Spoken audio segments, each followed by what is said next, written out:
So we're going to start off strong with weight loss myths, and we're really going to talk about the basics. Now, I ran the data, and if you guys are new here, you might have seen on our discussion board, which we'll talk about where everything is at the end, just to make sure everybody knows where to find things.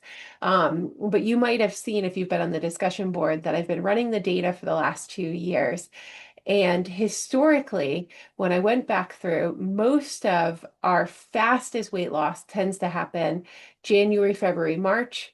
April, May, June, we tend to see still a good amount of weight loss, but it tends to slow down a little bit. The summer for the last 2 years has been really the hardest, where a lot of us have ended up in maintenance. And then depending on what our fall and winter plans look like, some of us have been able to continue to lose, and some of us have had struggles where we've had a lot of outings. So this is the time of year where we see the most progress. So it just makes me really excited to get started. And so when we're thinking about the weight loss, the basics for weight loss and wellness, we're going to start by talking about two really common myths.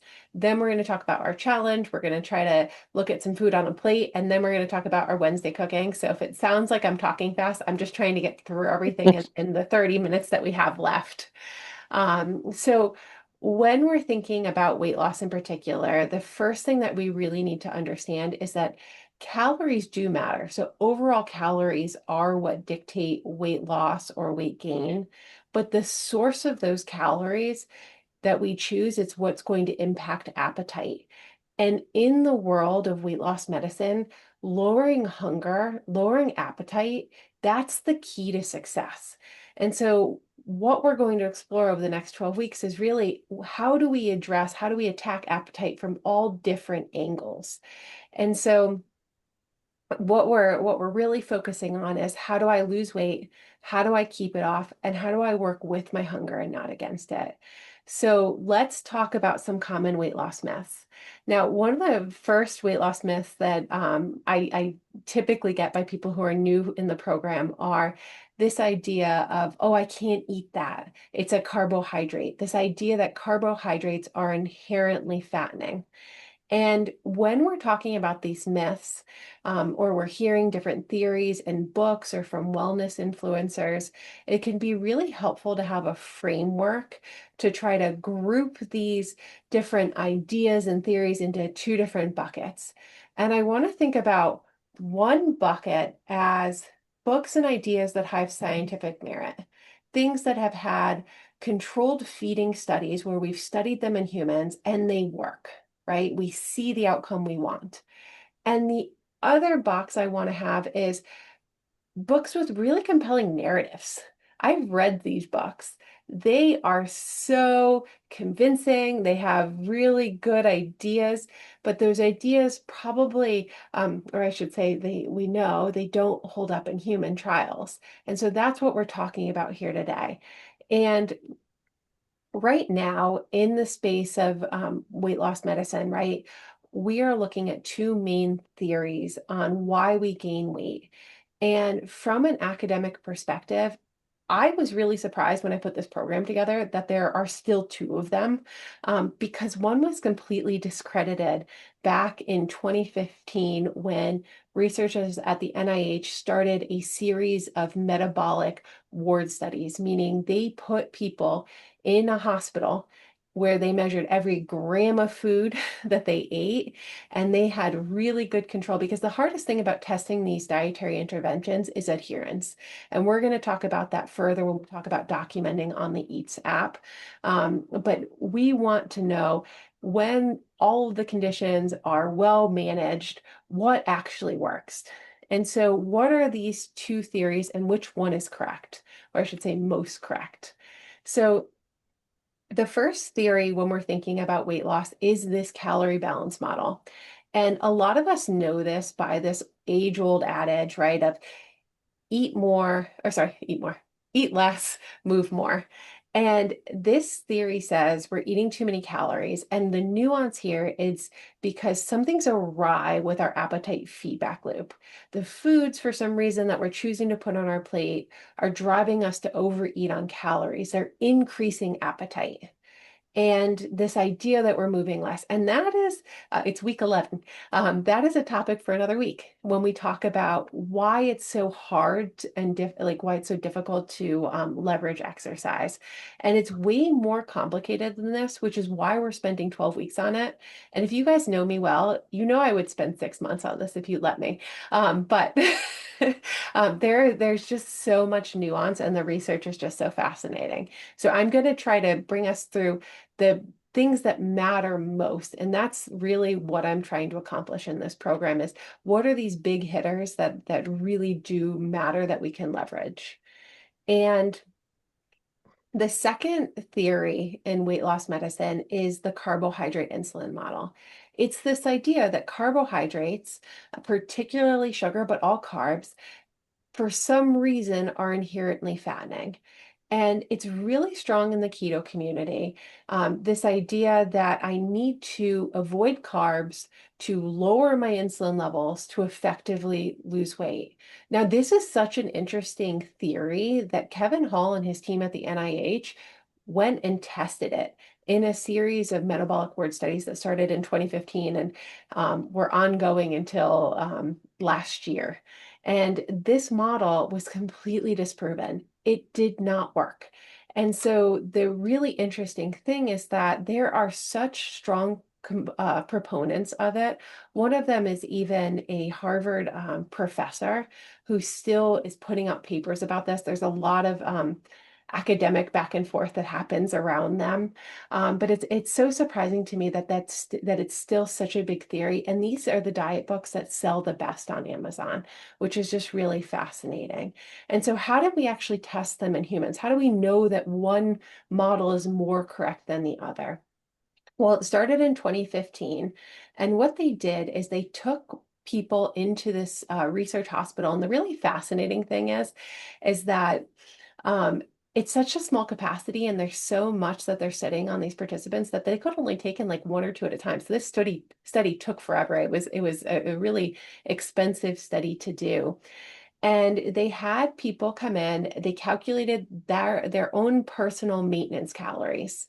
So 5 days they had them eat at maintenance, and then they put them on a weight loss amount of calories. So they cut 500 calories from their maintenance calorie intake for each person specifically. And they either had them on a high fat, low carb diet, so a ketogenic style diet, or a high carb, low fat diet. And because Kevin Hall didn't come into this with any from any diet camp, they did the most generous interpretation they could. The high fat, low carbohydrate diet still had lots of vegetables in it. There was, organic, grass fed, pasture raised meat. Same with the low fat diet, low fat, high carbohydrate diet. And so what I want us to hear is that both diets contained the same amount of calories when they were comparing the two, and the protein was matched across both groups. And they measured blood sugar, they measured insulin levels, they did doubly labeled water studies to actually calculate how many calories these people were burning a day. They did DEXA scans for body weight composition. They put them in metabolic chambers. And so they really did run the gamut. And there's even an interesting study where they had them wear a CGM on each side. That's kind of just like a supplemental off this. But the question is, what did we learn, right? We learned that if you eat a high fat, low carbohydrate diet, it does lower insulin levels, but it did not lead to more weight loss. And so the carbohydrate insulin model does not hold up in human testing. And that's why it's so surprising to me, because there are really smart people that are touting this message, even when human trials don't support it. And so that's a really hard thing to grasp when you hear somebody who has a really, like, who's really well educated. And that's why some of this is so confusing. And so we can lower insulin levels by eating less carbohydrate, but it does not, it's not necessary for weight loss. It did not cause more weight loss. And then the other interesting thing that we saw was that that very low fat diet, so the high carbohydrate diet, we actually saw more body fat loss. So the participants lost on average 53 grams per day of body fat more than the people who were eating high fat. But the thing is that that amount right there, it's such a small difference between the two groups that most clinicians don't feel that this is clinically significant, meaning that do I care which way you're doing this for the difference of 53 grams a day of body fat? No, it doesn't make a big difference because both groups lost weight. And so what I want us to hear is that these diets in this metabolic board study, they worked because participants were eating less calories. I'm not talking about hunger anywhere here, right? We don't know if these participants were hungry. They likely were based on the follow-up studies that they did that we'll talk about. But I want us to hear that it's not because there's any difference in the amount of macronutrients.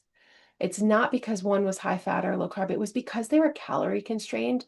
And yes, when we talk about appetite, the way that we structure our plate really does play a difference from an appetite perspective. But if I'm saying I can fight hunger, and we know we can't. And I have somebody who is feeding me in an area where I cannot sneak anything more, and they just let me be hungry, then calories are what matters overall.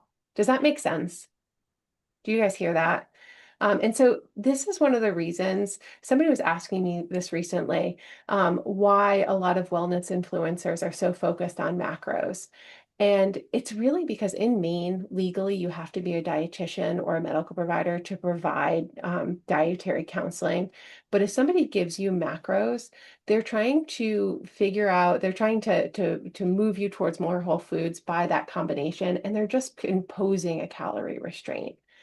And so with this research in mind, what I want us to also understand is that when we're following the principles that we're going to work on over the next 12 weeks, it is really so that way we are eating in a balanced dietary pattern. We are not going to eat to a low fat, high carb diet.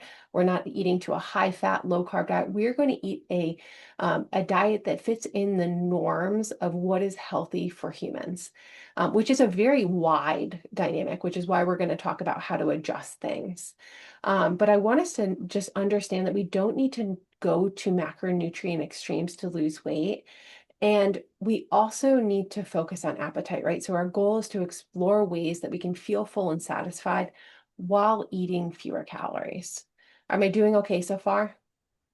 I Yep. know I'm moving fast. Um, okay, so from a technical standpoint, right? If we want to lose body weight, we need to eat less calories. Easy, right?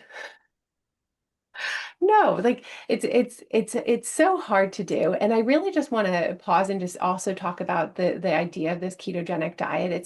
It's not that it doesn't work for some people. There, when we're looking at these registries, very small percentages, usually less than 10% of these dietary registries that can maintain these dietary extremes. And the only reason why these extremes work are because people are eating less calories. Okay. I did define ketogenic and the acceptable macronutrient ranges here, so you guys have them. What I want us to also know is that ketogenic diets are not high protein like what's being touted online. It was originally created for childhood seizure disorders, and it's generally about 6% of calories from protein, which is less than most of us would assume. Okay. There is a funny video talking about the differences in carbohydrate, the carbohydrate insulin model and the calorie balance model. If you guys go back and watch this, we just don't have time for it this morning. Okay, so if calories are what matters most for weight loss, the next myth is, should we just eat less food? And this is where it gets interesting. So there's this idea that I just need to eat less. I'm just going to have, smaller portions. And we're going to look at that in the model in just a second, food on a plate.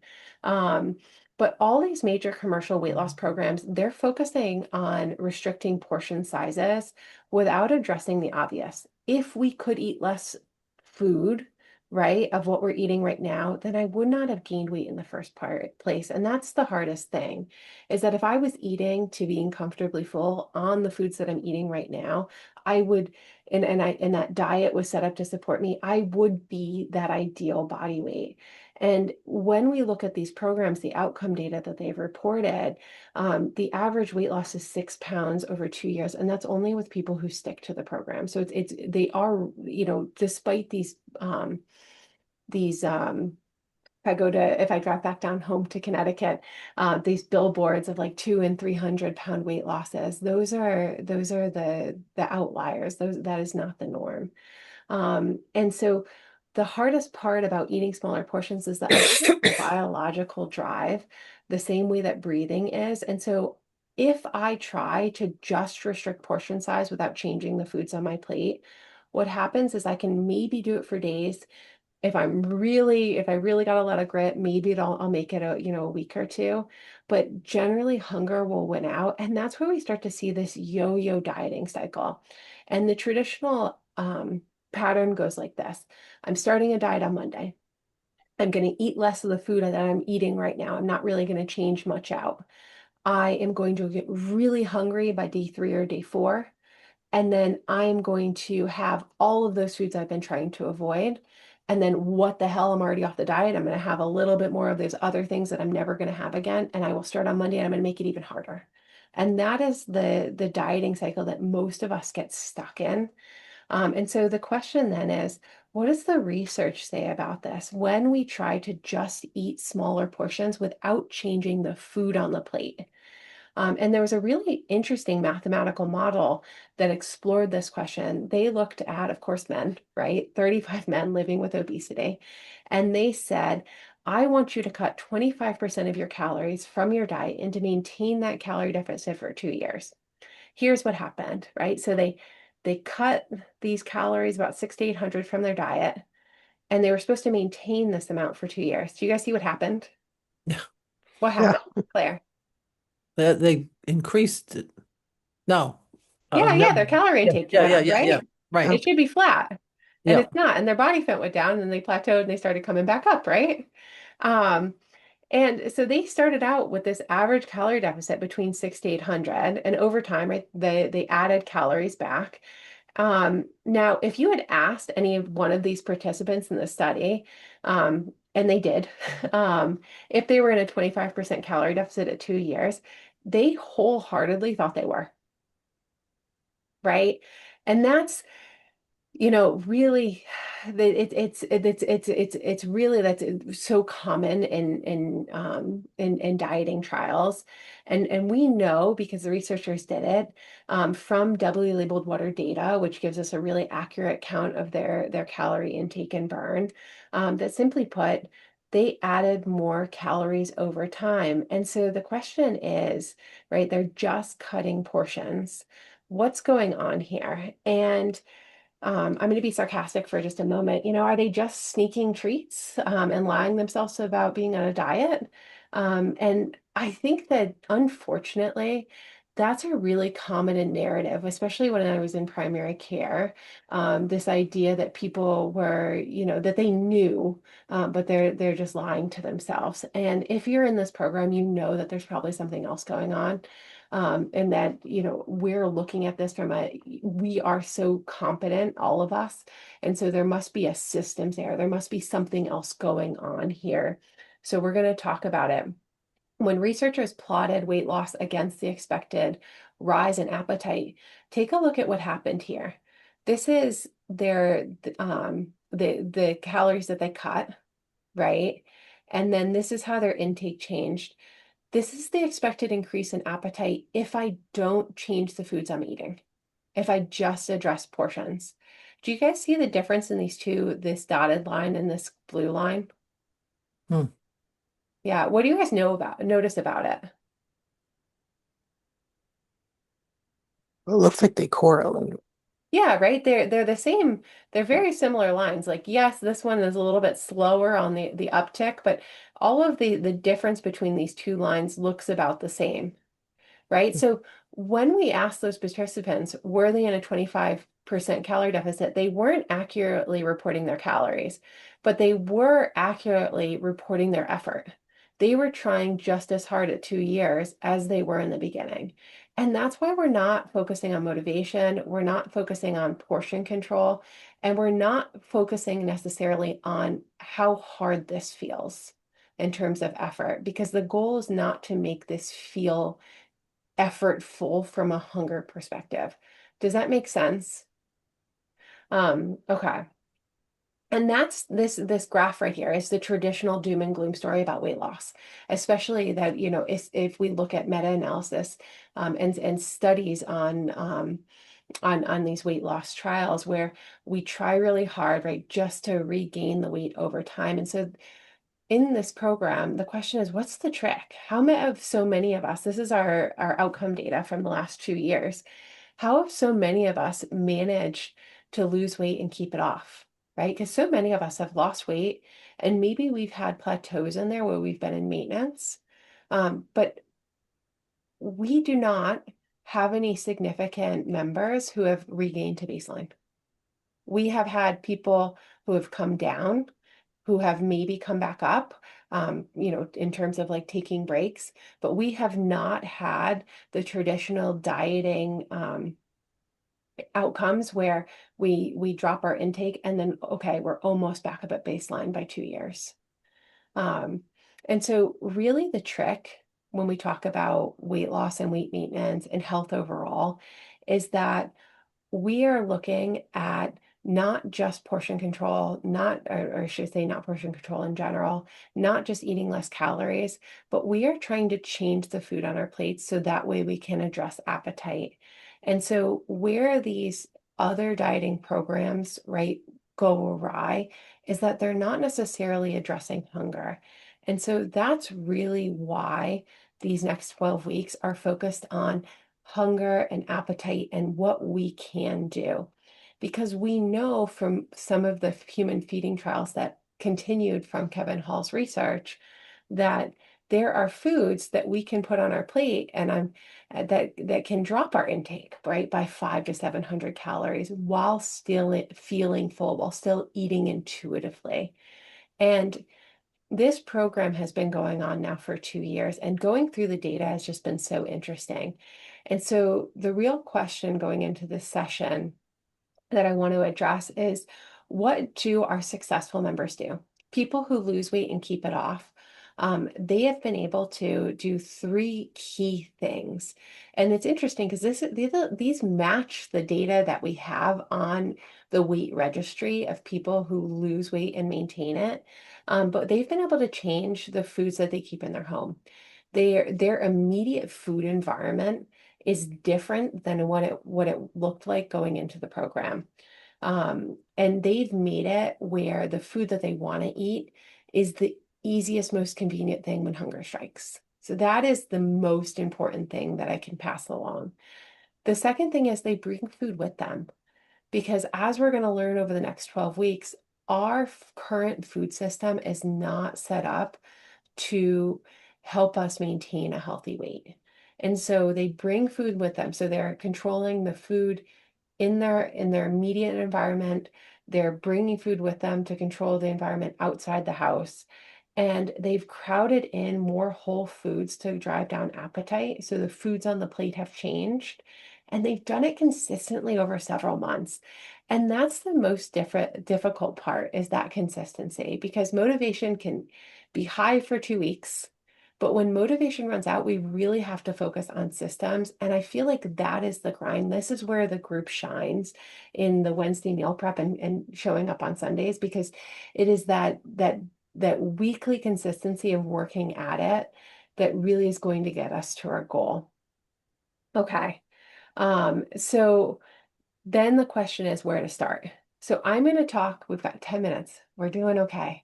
I'm going to talk about why we're not just going to cut portions, because we need to see it, and that's always fun to look at. And then our challenge for the week is going to come from that. Our challenge, and what's going to make sense in a second when we start looking at the different contrasts of the two diets, Our challenge this week is to add half a pound of non-starchy vegetables to lunch, dinner, and as a snack throughout the day. Notice I didn't say restrict something. I didn't say you couldn't have anything. I'm just saying I want those things on your plate. And so if we've been through the program before and we're in the last 10 pounds or we want to speed up weight loss, we want to get closer to that 2 pound mark. So start out with a pound to a pound and a half a day.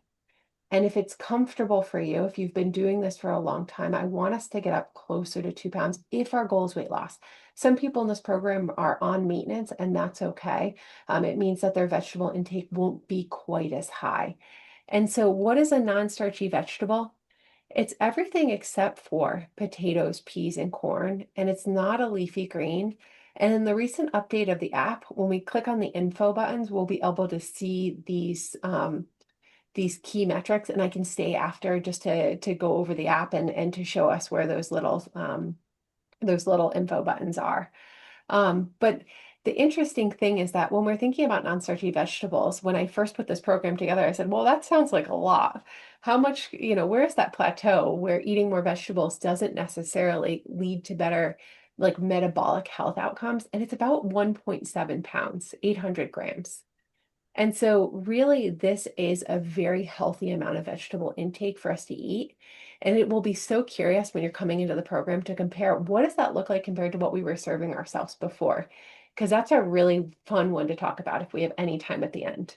All right, I'm going to stop sharing my screen. I'm going to switch us over and we're going to talk about food on a plate for just a moment and why this idea of restriction does not necessarily work. Give me 1 second to turn this on. How are we doing? I know I'm running to try to get everything, to cover everything. We doing okay? Yep. Okay. I'm switching us over there. I do not know what that thing is in the middle of my head there. Um, this little heat thing. I hope I'm not overheating something. Okay, you guys see my desk.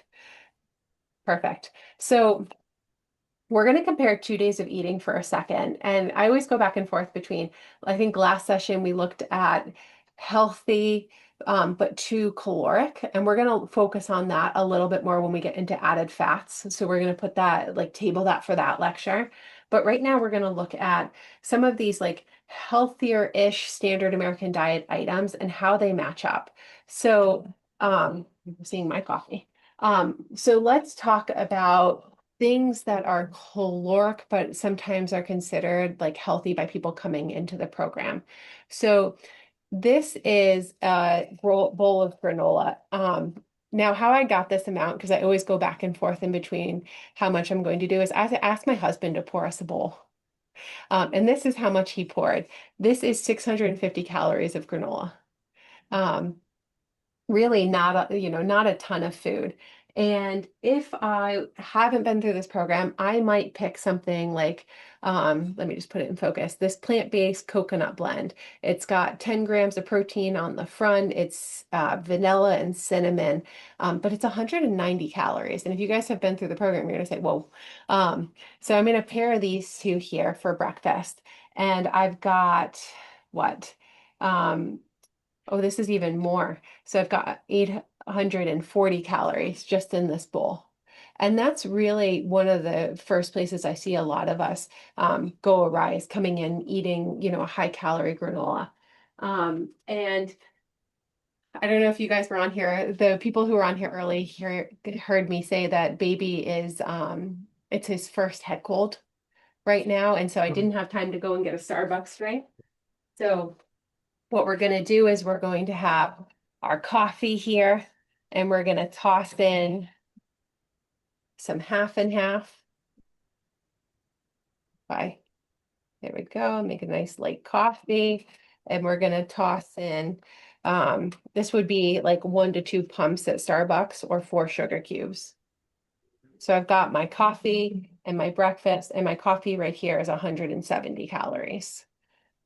And then the hardest thing is I really didn't eat very much here. I'm going to go to the office, and at the office, there's all these snacks out, right? This looks like a big bag of food. But the interesting thing, and they're vegetables, right? They're real vegetable chips. I'm gonna open this here. Oh, I might have to get my scissors. Sorry about the noise. I should have muted that as I put it up to the Mm. mic. Um, you'll notice that this is only half full, right? This whole bag. We're gonna throw it into here. And so I've got a bowl of chips on my desk that I'm gonna snack from. I've got my coffee, I've had my granola. And if I'm in a calorie deficit, this is all I get for the day. And I'm just gonna pack this down here. We'll get my hands dirty at the end when we look at um, fitting it in a stomach. So this is 1,660 calories right here. This would be weight loss. Does anybody that's coming into the program feel like they could eat this for the day and be full? No? Okay. Um, and so the hardest thing when we're looking at not changing the foods that we're eating, but trying to portion restrict is one, if you put these chips in front of me, I'm not going to only finish half a bowl. Like that is just human nature. And they're hyper palatable. It would be really hard to say I'm only going to have half of this because one, the volume is so low. And then two, these foods drive overeating, right? So this is not a sustainable way to eat for weight loss, and nor could I eat, less of this. That would be really, really difficult. Now, let's talk about what it looks like if we're switching to whole foods because the portions are so much larger. Um, you guys are gonna see I cheated this morning. I didn't, my husband made our steel cut oats because baby is cranky, and so I tried to use quick oats, but I got the water ratio wrong. But ideally, these would be steel cutter oat groats. So I apologize. I'm not perfect on my demo here. Um, and I'm gonna take this. I'm gonna add a cup of frozen berries. I can't add all of them because I need some for my snack later on. Right, here's my, oh, almost. Here's my cup of frozen berries. And I've got my non-fat plain Greek yogurt here for 90 calories. And I'm going to add a teaspoon of flax. How many calories are in this breakfast so far? If this is oat groats or steel cut oats? It's a cup. Huh? It's a cup. It's a quarter cup dry of, we can pretend it's steel cut or oat groats. It's a So cup a of berries, hundred. it's a teaspoon of flax, and it's a non-fat plain Greek yogurt. What do we Oh, got for calories here? About Like three. 450. like 410, right? Really? And how much was this breakfast without the Eight, coffee? 800. 840, you said. Yep, 840. So that is what, twice the calories in this versus this? I would stick this in there to make it match, but I don't want to get it wet. Mm. Okay. So I've got this so far, and I'm only at half the calories of breakfast. And then I'm going to add a pound here of cucumber. You guys know this. My husband, again, we went grocery shopping yesterday and I didn't touch everything. Picked up cucumbers, but the cucumbers at Whole Foods they were all you guys know what I'm talking about. They're like Mini- molded. So I have to go Oh, back and toss these. We are going to do the 8 ounces. It Sorry, might I be didn't all of hear them that. because I had to toss Yeah. the really grody ones. Oh, you had to toss them because they were not good. Got it. Yeah, sometimes the cucumbers are always hit and miss at Whole Foods, and sometimes they're molded. And unless you like open the bag and put your hand in, um, Yeah. you wouldn't know. And so he just grabbed them without looking. So here's my, I'm just gonna chomp on something in between breakfast and lunch here. I'm just gonna add um some cucumber. And then for lunch, I'm gonna take my bowl here and I'm gonna add a quarter cup dry um, of brown rice that I cooked. Got my, oh, no, you guys. I know I have something here. Um, I'm gonna add my rice. There we go. So is that like a cup of cooked rice? Can you It's say about three quarter? quarters of a cup. Yeah, We okay. got a new rice maker and it makes it a little bit fluffier. So I get a generous 3/4 cup. But this is a 1 cup container. Um, so it was almost full. So I've got that.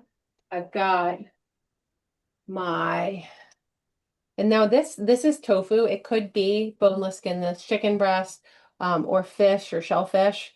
But I've got my third of a block of tofu.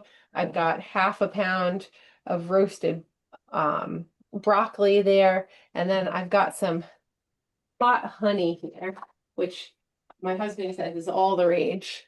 Mhm. But I'm gonna take here, and I would measure this if I was at home. I'm gonna do a nice heaping tablespoon of hot honey over the top here. You guys will see this will be my lunch. Um, so I've got that, and then let's see, I still have more food, more room for more food here. So I'm going to add a 1/2 pound of carrots as a snack in between. I know this is going to look ridiculous, but I just want us to see how much food we can eat. Um, oh, we're so close. Oh, and you guys aren't telling me I'm missing stuff on the desk. Here we go. This is, here's my carrots to chomp on just so that way I have something to scratch that itch in between meals. And then I made the Martha's. Oh, they're running out of room. I haven't spilled anything yet though, and that's the plus. We've only ruined one keyboard so far in this program. Okay, and then this is a 4 cup container. And this is 1 serving of the Martha's healthier shepherd's pie. This was Eliza's recipe from the last session. And I cannot get enough of it. But the crazy thing is that I still have more calories. And so I could have this coffee on this side and still match the calories on the right. Or I could have another non-fat plain Greek yogurt and I can have 1/2 cup of berries that I'm going to add to it for dessert. Do you guys see the difference here? It's like I show these I do these demos because it is just wild to see the vast difference in the amount of food that we're eating when we're trying to leverage appetite, when we're trying to say, I want to lower my appetite as much as possible while lowering calories.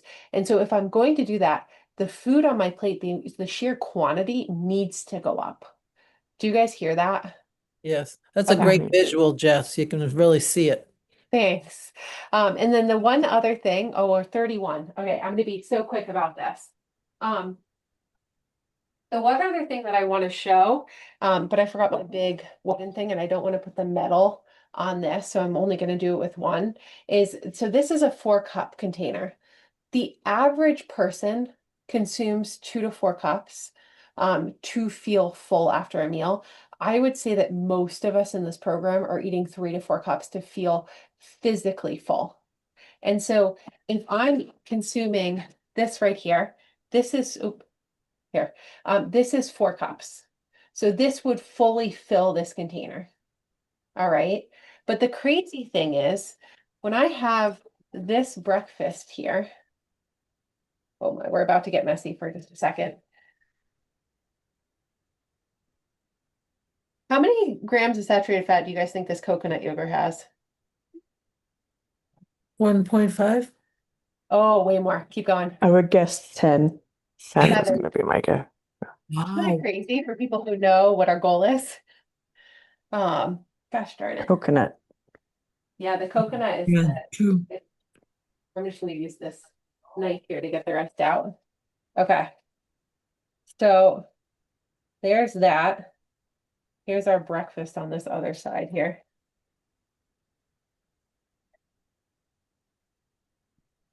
This is where it gets a little silly.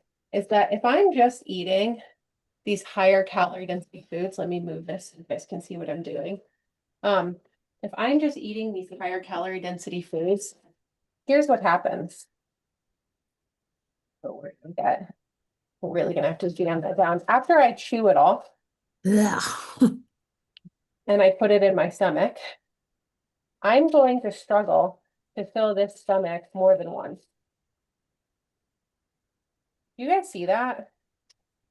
Oh, I should have brought my masher. It would have been so much nicer than just getting my desk dirty, but oh well.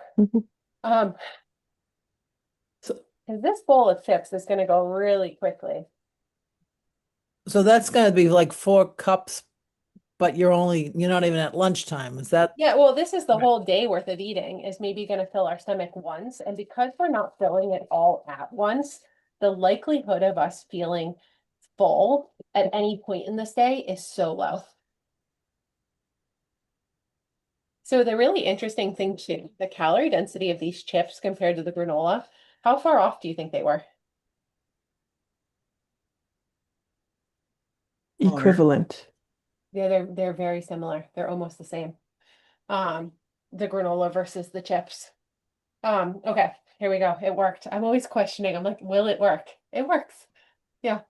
So the calorie density of most of our processed foods or our high calorie foods generally will fill a stomach once for the day if we're trying to eat in a calorie deficit. And that's why, one, it's really hard to cut volume if we're already eating such little volume. And two, why it's so hard from a hunger perspective, because we would never get to full eating this way. And so that's why we're structuring the program to add more low calorie foods to the plate. Okay, I'm going to go back once more here. I'm going to switch my thing over and then we're going to chat because we're at 35 here. Okay, and we talked about the challenge already. So how are we doing? Did people have questions at all yet? We're doing okay? Yeah, it was a good review. Okay, just helping. So Wednesdays, the cooking events, those have been some of the most impactful things that people have told me in the program, doing the actual cooking, adjusting the recipes. And so what we did is we ordered a double stack oven to Eliza's. So we should have potentially 12 shelves to bake on in the future. It comes the second week in January, so it should be up and running hopefully by February. That's the goal. So the first couple cooking events, if you guys see the Sunday emails that are coming out, there's a suggested meal like recipe, and I'm trying to pick things in the first 2 to 4 weeks that don't require a lot of oven space, so that we can all cook together there. But those are just suggestions. You can bring your own recipes and we can adjust them. And the goal of the program when we're cooking on Wednesday nights is to find either meals you enjoy that we've already adjusted or to adjust meals that fit the tastes that you like, that fit those taste profiles. And so what we're doing on those Wednesdays is trying to meal prep for meals worth of that recipe so that way we can walk away with meals for the remainder of the week, because that's what people have said in the past is the most impactful thing. So that's Wednesday nights. And then I wanted to stay on a little bit extra here and just talk to people about where to find these modules and then how to use the Eats app. This first week, even if you've been through the program, I only want us to mark non-starchy vegetables. Does that make sense to people who have been here? So that's what I want us to really go through and to spot check these amounts of things that we're doing just to build again. So if in the past program, you were at, 1 pound of veggies a day, the question might be, how do we adjust our system to get to 1.5 to 2 pounds? And the discussion board question you guys are going to see this week is, how have people who have done this before change their systems? How are we making vegetables that we enjoy? That's something that I'm going to make a couple of on Wednesday, so that way people have other ideas of what to choose. And Chris, I'm stealing your parsnips and your bok choy because those were so good. We're going to make those on Wednesday so people can try them. But I'm going to stay on here just so that way I know everybody knows how to find the modules, or talk about the discussion board and then the Eats app. Is that helpful? You guys are quiet this Mhm. morning. Super helpful.